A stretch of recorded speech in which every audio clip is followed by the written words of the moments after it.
Hello students, आज हम inventory turnover ratio जो एक्टिविटी रेशियो का पार्ट है उसमें और भी क्वेश्चंस आपके सामने लेके आए हैं। दिया हुआ है calculate the inventory turnover ratio. Cash sales बताइए 6 लाख, क्रेडिट सेल्स बोली है 4 लाख, जीपी बोला है 25% ऑन कॉस्ट, क्लोजिंग स्टॉक बोला है 3 टाइम्स ऑफ ओपनिंग स्टॉक। अगर 1 रुपए का ओपनिंग स्टॉक होगा तो क्लोजिंग स्टॉक कितना हो जाएगा 3 रुपीज का। ओपनिंग स्टॉक जो है आपका 10% of cost of revenue from operation, मतलब कॉस्ट ऑफ गुड्स सोल्ड का 10% हमारा ओपनिंग स्टॉक होगा। हमको इन्वेंट्री टर्नओवर रेशियो निकालना है। इन्वेंट्री टर्नओवर रेशियो का फॉर्मूला होता है cost of goods sold upon average inventory. तो चलिए स्टार्ट करते हैं। अगर हमारी कॉस्ट प्राइस 100 रुपीज हो तो जीपी ऐड करने के बाद ही हमारी सेलिंग प्राइस आ सकती है। तो हमको बोला क्या 25% प्रॉफिट हमको कॉस्ट पे, तो हमारी सेलिंग प्राइस क्या हो जाएगी 100 रुपीज। अगर कॉस्ट हो तो सेलिंग प्राइस हमारी होगी 100 प्लस 25% ऑफ 100 मतलब 125 रुपीज। हमारे को कॉस्ट ऑफ गुड्स सोल्ड निकालना है। क्वेश्चन में कैश सेल्स दिया है, क्रेडिट सेल्स दिया है और जीपी की बात करनी है। तो स्टार्ट कर लेंगे। दिया हुआ है जीपी पता नहीं है, जीपी बिना सब्सट्रैक्ट किए हम कॉस्ट ऑफ गुड्स सोल्ड निकाल नहीं सकते। तो उसको कैसे करेंगे, तो सेलिंग प्राइस कैश सेल्स की वैल्यू है हमारी 6 लाख, क्रेडिट सेल्स है हमारा 4 लाख का, टोटल हो गया 10 लाख की हमारी सेल्स हो गई। माइनस अब हमको क्या करना है कि कॉस्ट का 25%, क्योंकि ये हमारे पास सेलिंग की फिगर है। हमको क्वेश्चन में दिया है कि कॉस्ट का 25%, तो इनवाइस कितनी होगी 125। तो हमारे को प्रॉफिट कैसे निकलेगा 25/125, क्योंकि हमारे पास इनवाइस वैल्यू पता है और हमारे प्रॉफिट कॉस्ट का कितना आ रहा है 25 रुपीज। 100 रुपीज की कॉस्ट के अकॉर्डिंग 25 रुपीज का प्रॉफिट जो मैंने लास्ट में दिखाया है। तो 10 लाख रुपीज टोटल हो गया, जिसका 25/125 करेंगे तो हमारा ग्रॉस प्रॉफिट आ जाएगा कॉस्ट का 25% और जो होगा 2 लाख। मतलब हमारे को कॉस्ट ऑफ गुड्स सोल्ड जो मिल रही है वो मिल रही है 8 लाख रुपीज की। अब हमसे क्वेश्चन में बोला था कि opening stock 10% of cost of goods sold, तो 8 लाख का 10% हमारा ओपनिंग स्टॉक हो जाएगा जो 80,000 का होगा। क्लोजिंग स्टॉक हमारा 3 टाइम्स ऑफ ओपनिंग स्टॉक है, तो 80,000 इंटू 3 किया 2,40,000 हो गया। अब हमको काउंट करना है एवरेज स्टॉक। एवरेज स्टॉक कैसे आएगा, opening stock plus closing stock divided by 2, मतलब 80,000 plus 2,40,000 divided by 2, average stock आया 1,60,000। हमको निकालना है इन्वेंट्री टर्नओवर रेशियो, जिसमें हमने पहले से ही cost of goods sold count कर लिया है, एवरेज स्टॉक निकाल लिए हैं। तो पुटअप करेंगे 8 लाख डिवाइडेड बाय 1,60,000 और हमारा जो आंसर इन्वेंट्री टर्नओवर रेशियो का आ रहा है वो आ रहा है 5 टाइम्स। आइए इस सीरीज में हम आगे बढ़ते हैं और एक क्वेश्चन और लेते हैं। दिया हुआ है कि ₹3 lakh is the cost of goods sold. Inventory turnover ratio 8 times बताया है। Inventory at the beginning is 2 times more than the inventory at the end.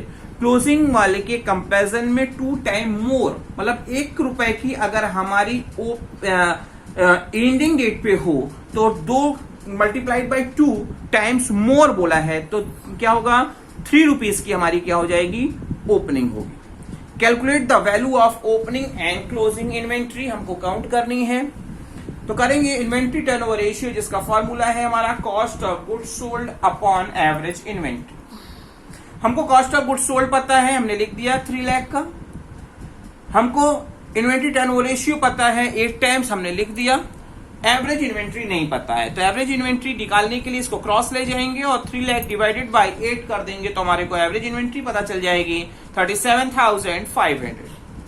Average अगर ये है जिसका मतलब क्या है कि opening plus closing divided by 2 करके आया है, तो अगर ओपनिंग और क्लोजिंग का टोटल क्या होगा 37,500 इंटू 2 कर दें तो हमको पता चल जाएगा कि 75,000 की हमारे टोटल इन्वेंट्री होगी, मतलब ओपनिंग क्लोजिंग का टोटल होगा।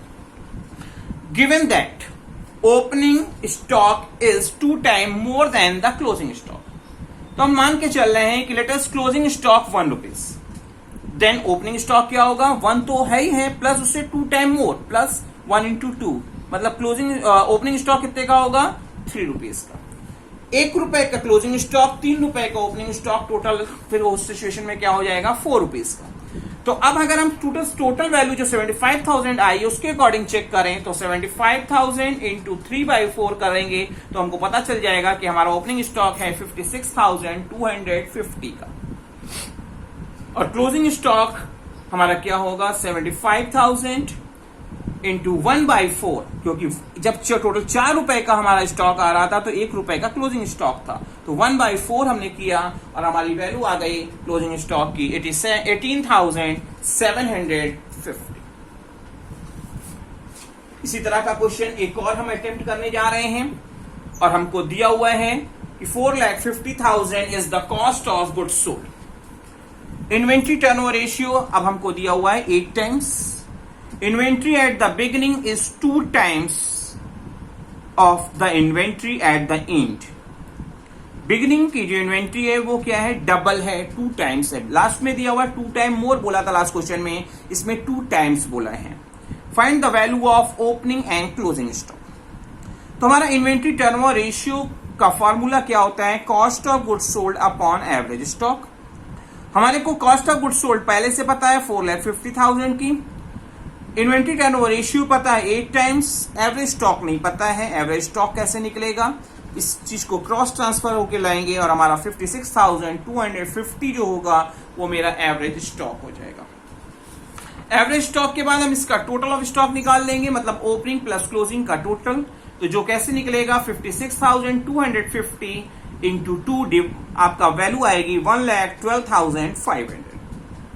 क्वेश्चन में दिया है कि opening stock is 2 times of closing stock, तो एज्यूम करना पड़ेगा हमको। हमने माना क्लोजिंग स्टॉक ₹1 अगर है, लेट अस क्लोजिंग स्टॉक ₹1, तो ओपनिंग क्या होगा 1 इंटू 2 मतलब 2 टाइम्स मतलब ₹2 का, और उस सिचुएशन में टोटल स्टॉक कितना आ जाएगा 1 + 2 आपका टोटल ₹3 का।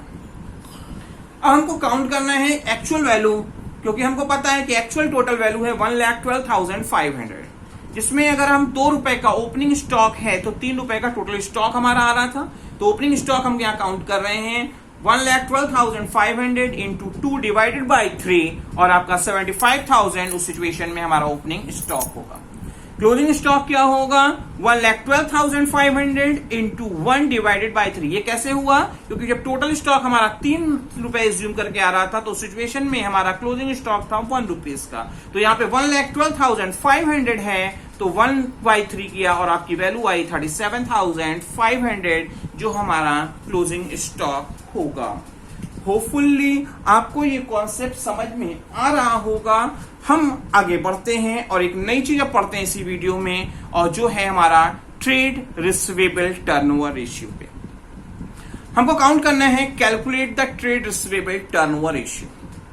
यहां पे कैश सेल्स दिया है, क्रेडिट सेल्स दिया है, ओपनिंग ट्रेड रिसीवेबल बताई है और क्लोजिंग ट्रेड रिसीवेबल बताई है। तो ट्रेड रिसीवेबल टर्नओवर रेशियो का फॉर्मूला क्या होता है, net credit sales upon average trade receivable. Trade receivable का मतलब होता है डेटर्स और बीआर। जब एवरेज की बात करेंगे तो इनके ओपनिंग और क्लोजिंग का टोटल करने के बाद डिवाइडेड बाय 2 जब किया जाता है तो एवरेज आ जाता है। तो एवरेज ट्रेड रिसीवेबल कैसे निकलता है, मैंने लिख दूं पहले आपसे, opening trade receivable plus closing trade receivable divided by 2। तो ओपनिंग हमको पता है 75,000 से है और क्लोजिंग हमको पता है 1,25,000। तो दोनों को ऐड करने के बाद जब हम 2 से डिवाइड करेंगे तो हमारे को मिल जाएगा एवरेज ट्रेड रिसीवेबल ₹1,00,000 का। ट्रेड रिसीवेबल टर्नओवर रेशियो के फॉर्मूले पे अब हम इसे क्या करें, पुटअप कर दें, क्योंकि हमको पता है कि क्रेडिट सेल्स हमको डायरेक्टली दी गई थी जिसकी वैल्यू है 6 लाख, एवरेज ट्रेड रिसीवेबल है हमारा 1 लाख और आपका आंसर हो जाएगा ट्रेड रिसीवेबल टर्नओवर रेशियो का आपका 6 टाइम्स, क्योंकि आपको पहले ही पता है कि एक्टिविटी रेशियो या टर्नओवर रेशियो जब आप निकालते हो तो आंसर जो बताए जाते हैं वो टाइम्स में बताए जाते हैं। आइए ट्रेड रिसीवेबल टर्नओवर रेशियो की सीरीज को और आगे बढ़ाते हैं और एक नई चीज में और ऐड करते हैं जिसमें हम एवरेज कलेक्शन पीरियड भी ऐड कर रहे हैं। Trade receivable turnover ratio question में पूछा गया है, दिया हुआ calculate the trade receivable turnover ratio और एन एवरेज कलेक्शन पीरियड। हमारे को टोटल रेवेन्यू फ्रॉम ऑपरेशन बोली है 12 लाख की। जिसमें क्रेडिट रेवेन्यू फ्रॉम ऑपरेशन के बारे में कहा गया है कि 70% of total revenue from operation, total sale revenue from operation का 70% हमारा क्रेडिट है, बाकी कैश होगा। सेल्स रिटर्न 40,000 के बोले हैं out of credit sales, out of credit sales. Opening trade receivable हमको दिया हुआ है 73,250 और क्लोजिंग ट्रेड रिसीवेबल हमारे को दिया हुआ है 86,750 से, 86,750 से दिया हुआ है।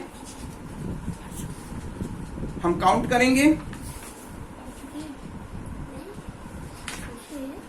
ट्रेड रिसीवेबल टर्नओवर रेशियो का हमारा जो फार्मूला है, trade receivable turnover ratio formula है net credit sales upon average trade receivable. Net credit sales निकलेगी कैसे? आपका 70% ऑफ सेल्स हमको बताया था और टोटल सेल्स हमारी थी 12 लाख, तो 12 लाख का 70% होगा 8,40,000। सेल्स रिटर्न जो बताई गई है वो आपको बताई गई है 40,000 की क्रेडिट सेल्स से रिलेटेड है, तो एक्चुअल में हमको पता चल गई net credit sales 8 lakh rupees की। एवरेज ट्रेड रिसीवेबल निकालना है, जो कैसे निकाला जाता है opening plus closing trade receivable कर डिवाइडेड बाय 2 करके।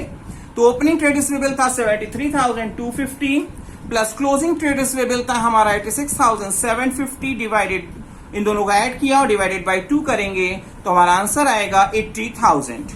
मतलब अब हमको पता चल गया एवरेज ट्रेड रिसीवेबल, हमको पता चल गया नेट क्रेडिट सेल्स, जिसे अब हम पुटअप करेंगे ट्रेड रिसीवेबल टर्नओवर रेशियो को काउंट करने में, जिसमें हमने लिखा हुआ है trade receivable turnover ratio net credit sales upon average trade receivable 8 lakh divided by 80,000 और हमारा आंसर हो गया 10 टाइम्स। इसके बाद हमको जो काउंट करना है वो निकालना है average collection period. Average collection period हमारा काउंट जब नंबर ऑफ डेज के बेसिस पे किया जाता है तो उस सिचुएशन में हम 365 divided by trade receivable turnover ratio के अकॉर्डिंग काउंट करते हैं। जब क्वेश्चन में ना दिया हो तो हमेशा डेज के बेसिस पर ही निकालना चाहिए, इसलिए मैंने डेज पे ही निकाला है। लिखा हुआ है 365 divided by trade receivable turnover ratio, जो 10 टाइम्स आया था मैंने उसे पुटअप कर दिया और आंसर आ रहा है 36.5। हमेशा राउंड फिगर में लिखी जाती है पूरी फिगर, जो अगर इसमें पॉइंट के बाद कोई भी फिगर आई है तो उसको फुल फिगर बना दी जाती है आंसर देते समय। तो हमने 36.5 को 37 डेज रिकॉर्ड किया है। होपफुली आपको ये कॉन्सेप्ट अच्छे से समझ में आया होगा।